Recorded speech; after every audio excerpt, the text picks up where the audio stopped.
तो hello guys, welcome back to my channel.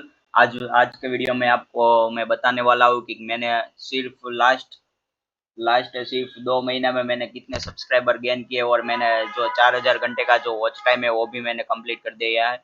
आप यहाँ पे देख सकते हैं मेरा, यहाँ पे आप देख सकते हैं 4000 घंटे का जो वॉच टाइम है वो भी कंप्लीट हो चुका है। और यहाँ पे मैं डैशबोर्ड में आपको दिखा देता हूँ मेरी चैनल कितनी पुरानी है।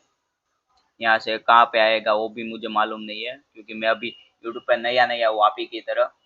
लेकिन यहाँ पे फिर भी मैंने इतनी क्विक सक्सेस ले ली है। आप कैसे, तो इस वीडियो को देखने के लिए मैंने अब ऊपर आई बटन पे आपको जो वीडियो सजेस्ट किया है वो जाके देख ले।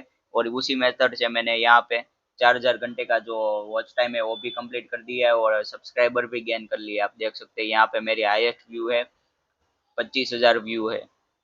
Thank you guys.